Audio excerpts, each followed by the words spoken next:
రాష్ట్రంలో కాంగ్రెస్ కు ప్రత్యామ్నాయ శక్తిగా ఎదిగే సత్తా బీజేపీకి ఉందా? 10 ఏళ్లు రాష్ట్రాన్ని పాలించిన బీఆర్ఎస్ ఓటమితో బీజేపీ పుంజుకుంటుందా?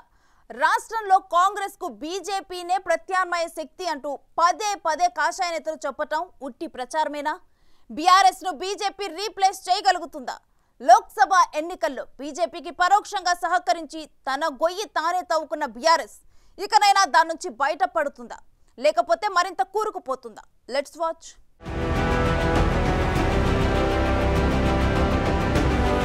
లోక్సభ ఫలితాలతో రాష్ట్రంలో ప్రత్యామ్నాయ శక్తిగా మారిపోయామనే భ్రమలతో కనిపిస్తున్నారు బీజేపీ నేతలు. గత అసెంబ్లీ, పార్లమెంట్ ఎన్నికల్లో ప్రజలిచ్చిన తీర్పుతో బీజేపీకి ఓట్ల శాతం గణనీయంగానే పెరిగింది. పెరిగిన తమ బలాన్ని నిలబెట్టుకుంటూ రాబోయే 5 ఏళ్ల కాలానికి పక్కా ప్రణాళికలతో మరింత బలపడే ప్రయత్నం చేస్తే తప్ప బీజేపీ కల రాష్ట్రంలో నెరవేరే అవకాశం లేదన్న అభిప్రాయం వ్యక్తమవుతోంది. ఇప్పటికే దేశంలో బీజేపీ ప్రభావం తగ్గుతున్న పరిస్థితులు కనిపిస్తున్నాయి.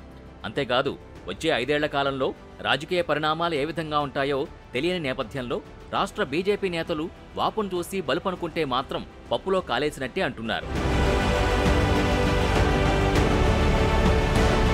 లోక్సభ ఎన్నికలపై ఉన్న శ్రద్ధ బీజేపీ అధిష్టానానికి అసెంబ్లీ ఎన్నికలపై ఉండదనే స్పష్టత ఈ 10 ఏళ్ల పరిపాలనలో స్పష్టంగా కనిపించింది. ఇప్పుడు అదే ధోరణిలో జాతీయ నాయకత్వం ముందుకు వెళితే మాత్రం తెలంగాణలో బీజేపీ బలపడడం అసాధ్యమనే అభిప్రాయాలు వ్యక్తమవుతున్నాయి. ఎందుకంటే ప్రస్తుతం దేశంలో బీజేపీ సొంత మెజార్టీతో ప్రభుత్వాన్ని ఏర్పాటు చేయలేదు. దాని ప్రభావం ఖచ్చితంగా తెలంగాణపై పడే అవకాశాలు ఎక్కువగా ఉంటాయనే టాక్ వినిపిస్తోంది. కూటమి పార్టీల సహకారంతో సర్కార్ ఏర్పాటు చేసిన బీజేపీకి అది బలమా బలహీనత అనేది కొన్నాళ్లు గడిస్తే తేలిపోతుందన్న అభిప్రాయం ఇండీ కూటమి సభ్యులతో పాటు మేధావుల్లో వ్యక్తమవుతోంది. రాష్ట్రంలో కాంగ్రెస్ అస్తిత్వం ఎప్పుడూ చావదు. దానికి చావు లేదు. ప్రతిపక్షమైన అధికార పక్షమైన ఏ పాత్రలోనైనా కాంగ్రెస్ తన సత్తా చాటుకుంటూనే వస్తుంది.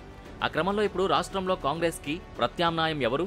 వచ్చే ఎన్నికల్లో కాంగ్రెస్ని ఓడించలేకపోయినా కనీసం ప్రధాన ప్రతిపక్షంగా అవతరించి ప్రత్యామ్నాయ శక్తిగా స్థిరపడేదెవరు? బీజేపీనా బీఆర్ఎస్సా అన్న చర్చ మొదలైంది. బీజేపీ బీఆర్ఎస్ ప్లేస్ని భర్తీ చేస్తోందా లేక బీఆర్ఎస్ మళ్లీ పుంజుకుంటోందా అనేది తేలాల్సి ఉంది. బీజేపీ రాష్ట్రంలో బలపడాలంటే కాంగ్రెస్ ప్రభుత్వంపైనే కాదు బీఆర్ఎస్ పార్టీపైన పోరాటాలు చేయాలి. కానీ గత 10 ఏళ్ల పాలనలో మోడీతో పాటు రాష్ట్ర నేతలు కేసీఆర్ అవినీతిపై విమర్శలు చేస్తూ వస్తున్నారు తప్ప ఏనాడూ చర్యలు చేపట్టకపోవడంతో బీజేపీ బీఆర్ఎస్ ఒకటే అనే ప్రచారం జోరుగా సాగుతోంది. ఆ ప్రచారమే గత అసెంబ్లీ ఎన్నికల్లో బీజేపీ అనుకున్న లక్ష్యానికి గండి కొట్టింది. 30 సీట్లైనా గెలుస్తామనుకున్న బీజేపీ 8 సీట్లతో సరిపెట్టుకోవాల్సి వచ్చింది. మరోవైపు లోక్సభ ఎన్నికల్లో బీజేపీ 8 సీట్లు దక్కించుకుని బలం పెంచుకున్నప్పటికీ విమర్శలు తప్పడం లేదు. బీఆర్ఎస్ పరోక్ష సహకారంతోనే బీజేపీకి ఎంపీ సీట్లు పెరిగాయని అంటున్నారు. కాంగ్రెస్ని కట్టడి చేయడానికి బీఆర్ఎస్ తన ఓటు బ్యాంకుని డబ్బులు పంచి మరీ బీజేపీ వైపు మళ్లించిందన్న టాక్ ఉంది. దానికి తగ్గట్టే బీఆర్ఎస్ డిపాజిట్లు కోల్పోయిన స్థానాల్ని బీజేపీ దక్కించుకుంది.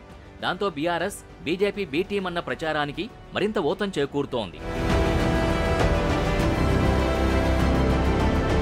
ప్రస్తుతమున్న పరిస్థితుల్లో తెలంగాణ ప్రజలు మళ్లీ కేసీఆర్ పాలనని కోరుకునే పరిస్థితి కనిపించడం లేదు.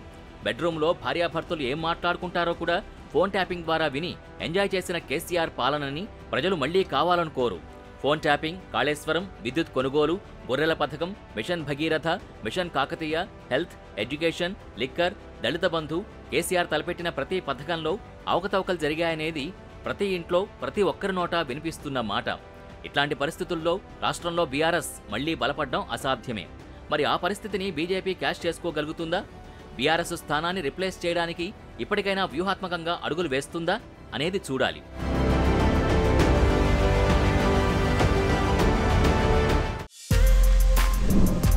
For more videos like this, subscribe Big TV channel.